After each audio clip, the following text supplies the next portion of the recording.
Welcome to the future. Get ready to explore how spirituality and science will come together in the Age of Aquarius. Hosted by Jacy Nova. Today on the Age of Aquarius, I have psychic medium and author of Spirits Beside Us, Chris Lippincott. It's a great conversation about the afterlife and what happens to our souls after we cross over.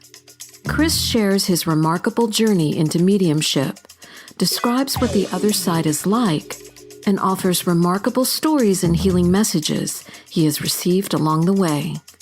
Enjoy the show. Welcome to Age of Aquarius. This is Jacy Nova, and today on the show I have Chris Lippincott. Chris, welcome to the show. Hey, Jacy. Thanks for having me on. Love being here. Okay, I want to get started and dive right in. I'm really fascinated by your background. What inspired you to become a medium? That's a great question. I think perhaps the primary thing that really inspired me to become a medium was not only seeing other mediums working to help heal other people, but was primarily after I started to have spiritual inspiration and ultimately my spiritual awakening when I started to feel, hear, know, see that spirit was around me so often that I, A, had to do something about it, but then B, realize that these people were actually trying to reach out to their loved ones.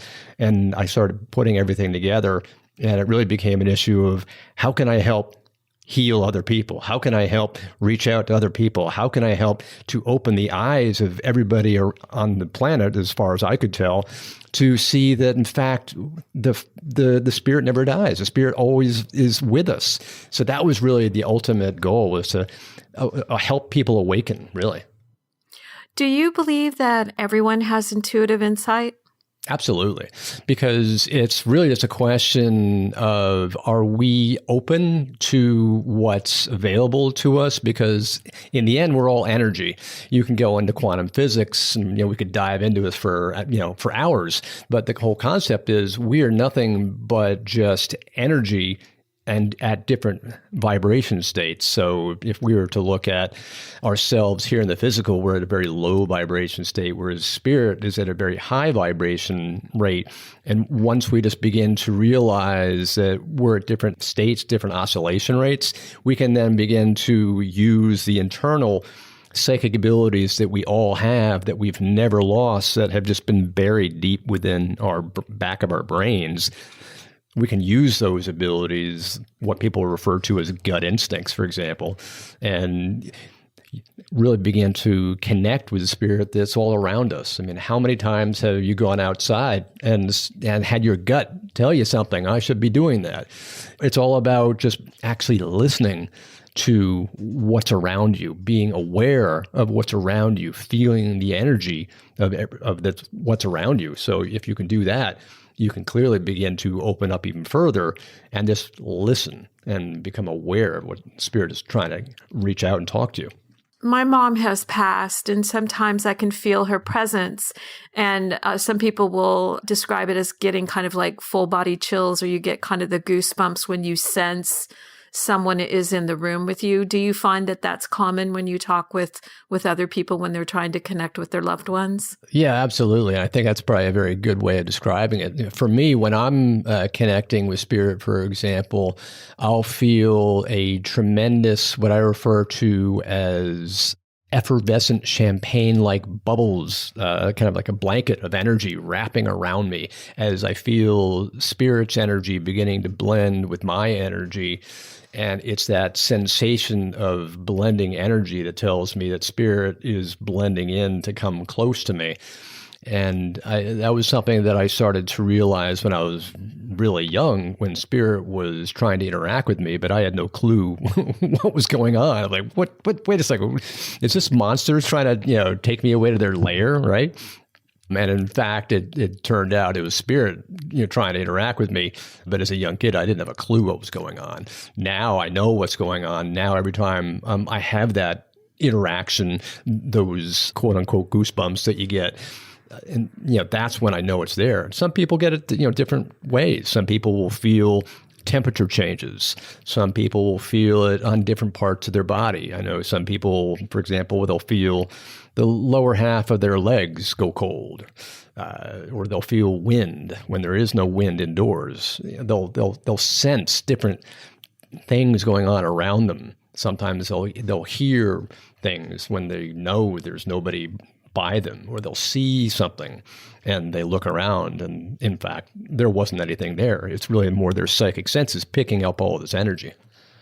I'm curious, I know probably when people come to you to get readings, they may have a particular person in mind that they would like to speak with, but then someone else from the other side, their uncle or aunt, may show up. Can you explain why certain spirits will come forward to connect with the person you're reading for? Is it because to give them a special message or something that they need to have a deeper understanding about? Yeah, that's a great question. Typically what happens is that spirit is going to set the agenda in every reading. And what they're trying to do is they're trying to meet the needs that exist that are the greatest needs. And so they're going to meet the greatest needs that are present, whether that's in the need for the recipient or the need of the communicator who needs to give some special message, whether that's a message of love, apology, forgiveness, whatever it is. It's that connection where the need is so important that that person has to come through. That it may be their only chance that they may ever get to connect with that one person. And if they've got that opportunity, they're certainly going to take it. Now, oftentimes people really want to hear from their one special loved one, and they ignore or they don't want to hear from anybody else. They just want to hear from that one loved one. But when we go to have a reading, you've got to be open to everybody that comes through, because the amazing thing is that wherever we are at any given time, we're surrounded by 10, 15 people in the spirit world at any given time. I know when I'm giving demonstrations, for example, let's say there are 50 people, 100 people in the room. There are easily upwards of 500 to 1,000 spirits trying to get our attention. So we just know there's so many there. It's a question of where's the greatest need. And that's almost one of the perfect examples is like in a demonstration. Not everybody's going to get a reading, but it's the highest need. I had this really heartwarming or spiritual experience when my father passed. He ended up, this was during COVID, and he was diagnosed with stage 4 cancer. And so there is an old monastery in Oregon, in Mount Angel, that is run by nuns, that is actually kind of a hospice. And so he was able to go there the last 2 weeks of his life, and he was only allowed one person. And I was the person to be there with him. And talking with one of the nuns, they shared with me that in their experience, when someone was ready to cross over, they would always say that they're ready to go on a trip. And sometimes loved ones from the other side would show up to tell them what day they would be leaving, or the person in the hospital might share with the nurse, I'm going to be leaving on Thursday. And with my father, he told me that there was a man and a little girl that came to him and said, you're going to be going on a trip soon. You need to pack your bags. And that my mom was waiting for him.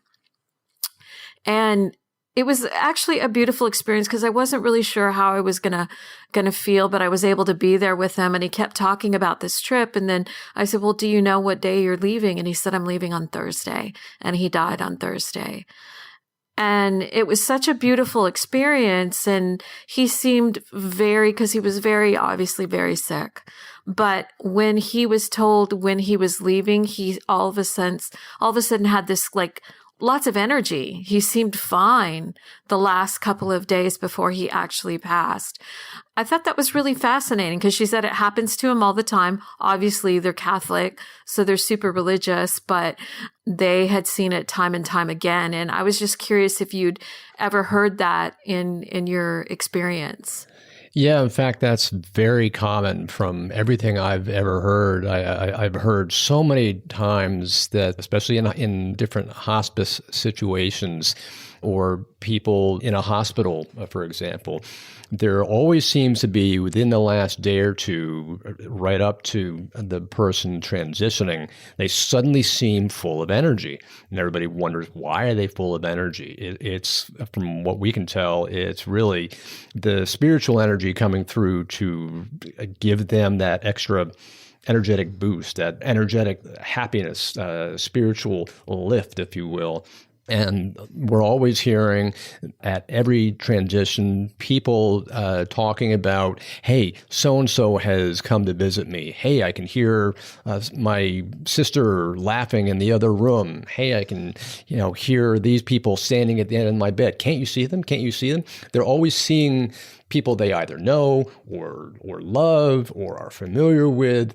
And it's that welcoming, because essentially in a transition, what's happening is the person's spirit is transitioning out of the physical body into a non-physical existence, and they're being essentially escorted to another place, area that they're not yet familiar with. So they're being escorted along to that other new dimension to kind of help them acclimate to that new area. And so it's very much of something that it's very heartwarming.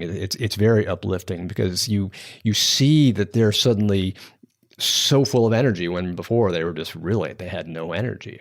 It's very uplifting to see that spirits coming to bring them, because in their existence and when the transition occurs, time and time again, we hear that it's all about a homecoming. There's a homecoming celebration, because we here in the physical have come to learn all the challenging lessons so that we can grow. And we've undergone incredible hardships, and we've undergone incredible difficulties so that we can grow our spirit and learn so much. And that it's kind of like going, all right, we've got to go through, this really horrendous experience, but we grew from it. So, okay, welcome home. Come on back, And so it's this wonderful homecoming where people feel, okay, I'm back. Thank you. And they literally have what they consider to be a little celebration when they get back. How has your work changed during the pandemic? I mean, the last couple of years have been I can't tell you how many people I know that have had family members that have passed with COVID, or coworkers. And I'm just wondering how that has impacted your work. Yeah, it's really quite amazing. Of course, there have been many more people who have come in for readings just based on sheer numbers, but it's also become something where I think people are starting to become much more aware of spirit, much more aware of spirituality. Their spirituality is actually beginning to increase. There are people who before never really would have thought about it are starting to think about it now. Either they've seen people pass, or they've become more cognizant of the fact that there's so many more people passing. It's really something that they no longer can ignore. So for me, I'm just getting a lot more people who either are seeking contact with their loved ones who have passed from COVID, or seeking contact from people who recently passed because they weren't able to be with their loved ones because perhaps the hospital setting was such a difficult issue because of COVID. And there's really sort of a challenge where they really weren't able to satisfactorily connect before they passed. So there's this desire to reach out. There's this desire to hear from their loved one. There's this desire to maintain that connection. So I just think it's people I'm experiencing people just beginning to open up a lot more. Can you tell me more about your book, Spirits Beside Us, and what made you decide to write it? That was sort of a labor of love. I don't even want to call it a labor. It was something that, interestingly enough, came together in about 3 or 4 months from blank page to published. And I was trying to pour my heart out to the world, saying, this is what spirit is all about. The genesis of it was my desire to describe what spirit is and help people understand that spirit is always with us, spirit always lives, and spirit never dies. The structure of the book is really threefold. It's got three sections. The first section of the book is about my background, my childhood, how I became aware of spirit, how spirit basically came to me. I was never looking for spirit. They were the ones who kind of dragged me kicking and screaming into the mediumship world. And then sort of all about my development and how it happened. The middle part of the book is really the mechanics of mediumship, from how mediumship works to the science behind spirit to the understanding that we can actually literally bring science and spirit together because they actually explain each other. And then the third part of the book is a lot about just readings, the messages that come through, and all the heartwarming and beautiful messages that spirit constantly is bringing to the recipients. Are there any particular readings that stand out to you that you could share with us? Yeah, it's a great question. I'd say there probably are three, but they actually fall into two separate categories. There is one category would be where in both of these situations, two young women in two different readings came to me to connect with a loved one. I didn't have a clue who they were, didn't know who they were trying to reach out to. And when I began to connect, I started describing this, this young man, and these two readings are almost identical. The young man just starts making me feel incredibly happy, incredibly vibrant, incredibly energetic, incredibly smiling, very vivacious, and really overshadowing me with his personality. And I'm feeling this beautiful sensation of this wonderful, outgoing, happy young man. And very funny, very humorous, giving me lots of funny little jokes and scenes and using words that I didn't understand, but the recipient did. And eventually I would start to feel my heart just begin to expand. I started feeling this intense love, this intense, passionate love of almost like soulmate love. I was just overwhelmed by this sense of love. And what really bowled me over was the fact that all of a sudden this man got down on his knee and opened up a box and said, "Will you marry me?" Turned out this was the woman's fiancé who had just passed. They were talking about getting married. They had all these plans. And he's like, "Will you marry me?" And she, of course, the young woman just absolutely burst into tears of both joy and sadness. But it was the most touching reading. That happened twice, where a young fiancé, a male, came through saying, "Will you marry me?" And, it was just, oh God, it's just like things that will just, sit with me for the rest of my life. And in all three cases, because the other case was very vibrant, and basically the man took me, in all these different places, incredible scenery. But in all of the cases, the overwhelming love and the overwhelming emotions and passion and personality that comes through is just beautiful. And the healing that comes through for the recipient is visceral, visible, tangible. You can see it. They come in, they're low energy sometimes. They try to be happy, they try to be buoyant, but you can tell inside there's something not amiss, right? That something's off. And you sense that they're seeking, to hear from somebody, and they want to get some kind of closure.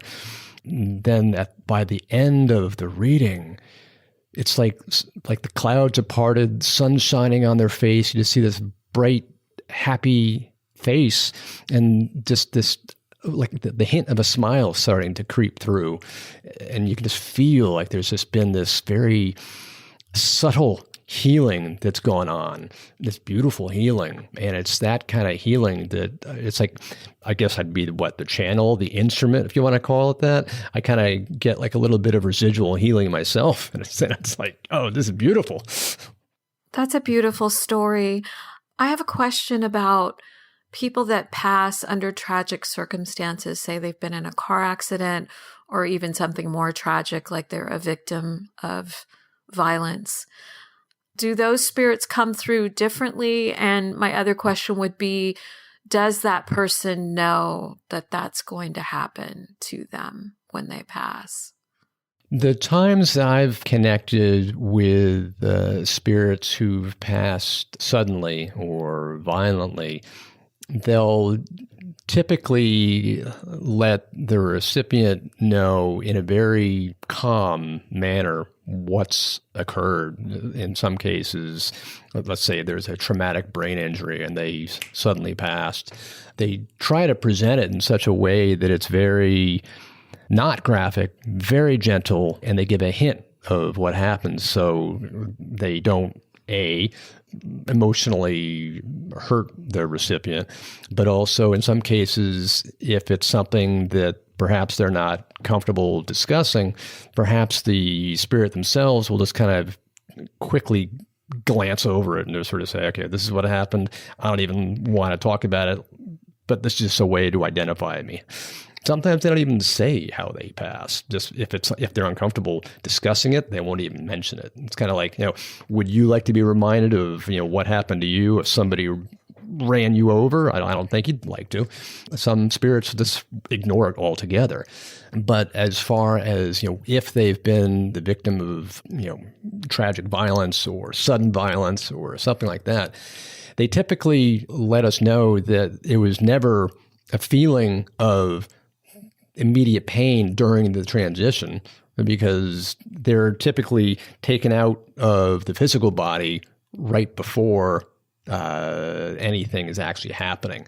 So there's I guess I want to refer to it as like a split second delay. So they're never feeling what we would consider to be immediate pain. And what often comes through is, I didn't suffer. What often comes through is, I'm okay. What often comes through is, it never hurt. And so I think that's kind of like the message they keep on wanting to get through to their recipient is, hey, don't worry about me. I'm fine. In your opinion, what is the afterlife like? Do spirits describe it to you, depending on who they are, they're having different experiences, or do you see a common theme or hear a common theme? Yeah, absolutely. There is, without a doubt, a common theme. And not only is it what the people who are coming through in the readings saying, but we've also been researching this over the last 150 years. There's so many, for example, automatic writings of the last 150 years that have been documenting what's on the other side. That's been researched and documented, and they keep on saying the same thing over and over and over and over and over again. What we constantly see and constantly hear and read and witness is that when spirits transition to the other side, it's also they wind up going to a vibration level, a place within the spirit existence that is akin to their current vibration rate. And that's something that if you're just an average, person walking along trying to make the best of your life, then you're typically going to find that you're transitioning to a place that almost equates to where you came from. The concept of like attracts like is very much a law, if you will, a rule, an energetic state. It's really the law of attraction that your vibration rate is where you're going to wind up. So if you're just trying to do your best and you're like most of the population, say 70, 80% of the world, you're going to wind up in a place that looks very much like where you are right now. In fact, what's interesting is people have described that when they got to the other side, they were very confused. They're like, wait a second, this looks exactly like where I came from. Why am I here? Wait a minute. Where's my mansion? Exactly. So they're like, hey, wait a second, I'm still seeing houses and buildings and trees? What? When when they begin to realize that they're in control of their vibration rate, and they're in control of how they can expand and grow, because again, it's all about vibration. It's all about how do you expand your vibration rate. If you can begin to expand and increase your vibration rate, that's how you progress. That's how spirit progresses. Spirit progresses by increasing their vibration rate. The higher the vibration rate, the higher the different levels they're going to get to, different planes within the spirit world. You've got the 7 primary spiritual planes, and within each plane, you've got many, many, many different levels. And above the 7 spiritual planes, you've then got the celestial heavens, which is basically when you're getting to a point that you've increased your vibration so high and you've received so much what's referred to as divine love from Source, God, whatever name you want to attach it to. You've been filled, your soul's been so filled with that divine love that your vibration rate begins to take on both the essence and substance of Source, and you begin to get to that point where you go and grow beyond just a spiritual existence. You get into the celestial existence. What does Age of Aquarius mean to you? Oh, great question. To me, the Age of Aquarius really means it's sort of a point where humanity is really beginning to grow. It's learning the truth, expanding its consciousness, where people, I think, are starting to realize and experience sort of an enlightenment, an awareness, a growth in their awareness of not only who they are, but it's really more spiritual truth, the truth of existence. And this is something that allows people to spiritually grow. So I really find it's the revelation of truth and the expansion of consciousness, ultimately. And how do you think, because of everything that's going on in the world right now, the pandemic, Ukraine, it seems like there's part of the world that really wants peace, and then there's the other part of the world that just wants to stay in conflict. And I'm just curious, from a psychic perspective, what do you sense may be coming towards us over the next, say, 5 years? Definitely there's duality, and I think we've been seeing something that's almost referred to as wave theory. If you think about a wave, take a piece of string, for example. String will just be flat if you're not waving it. The more you begin to wave a string, the broader the distance between the peak and the trough. So wave theory says that the more that you're shaking that string, the higher the distance between the peak and the trough, and it seems like we're getting to the point where we're starting to get higher and higher points, and it's almost like the oscillations are increasing. And the word oscillation becomes critical, because what's the oscillation? It's the vibration. And I think we're getting to a point where oscillations and vibrations are increasing. Looking at that perspective, where does this take us? Where do we go? What happens into the future as a result of this? I think that those people who are much more focused on the positive, the higher vibration, the peak aspect of the vibration, are going to be working in more of that aware state, more the awake state, learning the revelations, learning the truth of what's truly out there.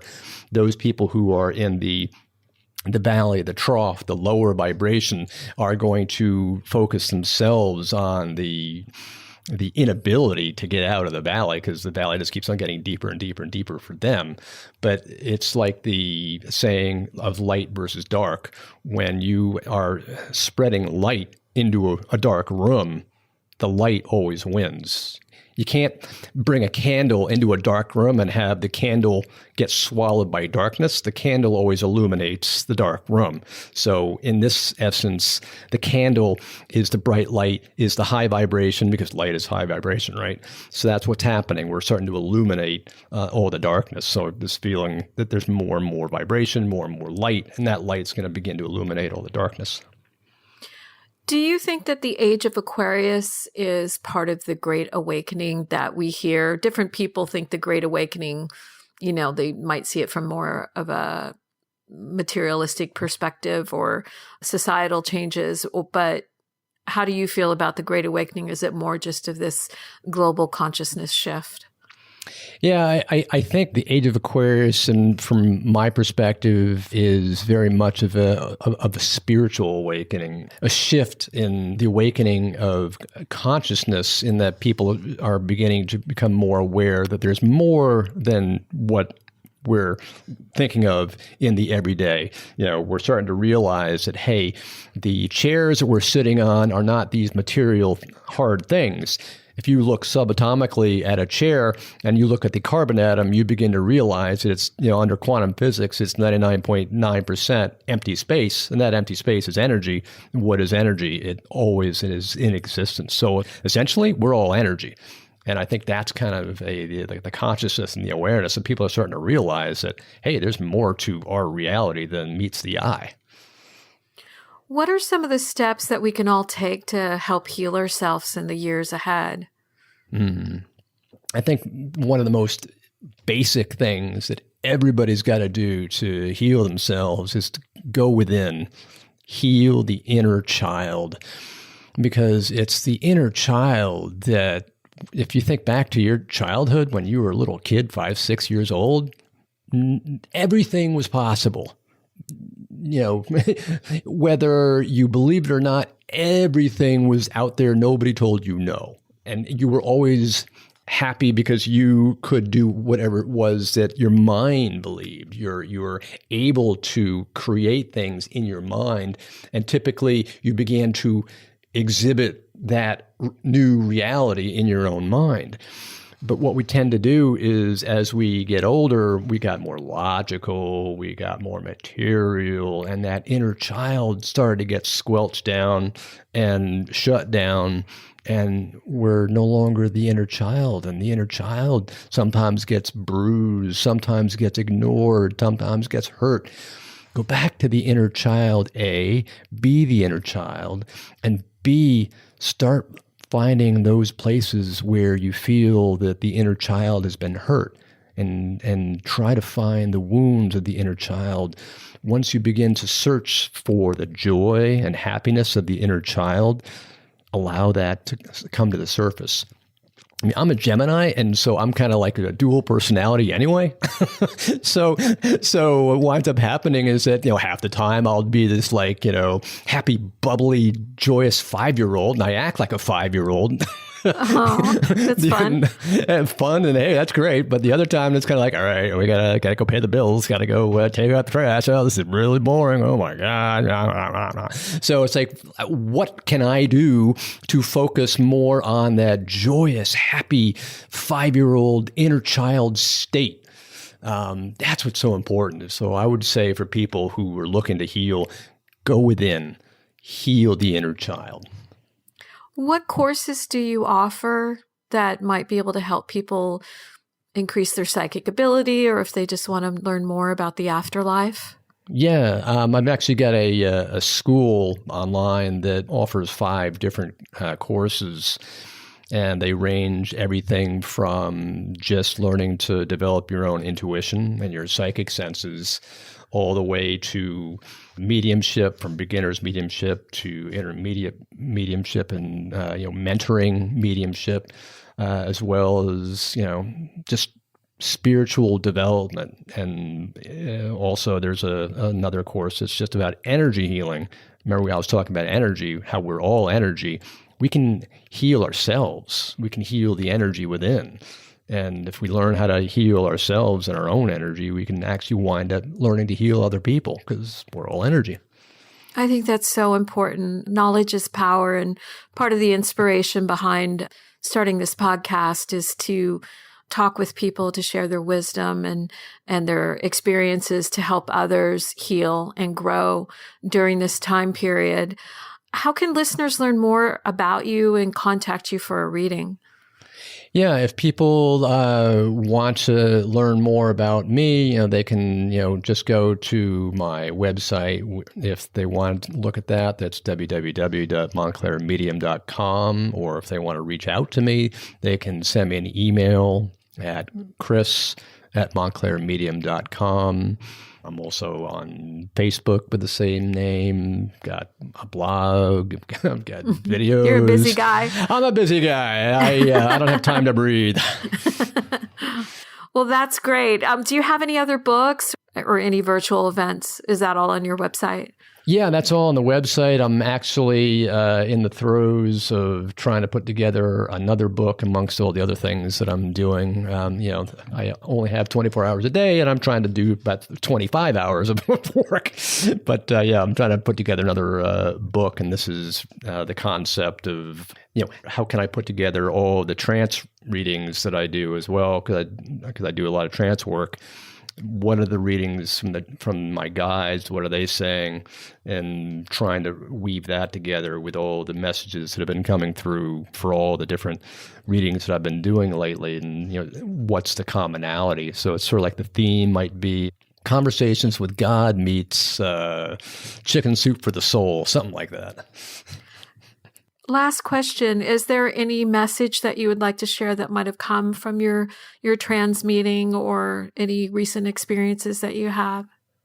Yeah, the common theme from all the different trance readings and the messages is focus on the light, focus on the love, and allow your light and your love to illuminate the light and love around other people. Try to be the beacon of light. Try to illuminate the light for other people, because there's so many people that are walking in the dark. It's like they're kind of like zombies. If you can illuminate the light for them and shed your light and love to them, then what you're doing is you're actually healing them. So go out and be a healer. Go out and be an illuminator. Go out and be a person that carries the torch of light and love. That's a beautiful message. Thank you so much, Chris, for being on the show. Well, my pleasure. It's so wonderful to be here. You just heard the Age of Aquarius podcast with your host, Jacy Nova. Remember to subscribe to the show on your favorite streaming platform. Thanks for tuning in. Age of Aquarius is a cosmic media production and recorded in Los Angeles, California. A special thanks to our producers, Georgie Rutherford and Christopher Lang. To learn more about Age of Aquarius, please visit our website at ageofaquarius.fm. Thanks for listening.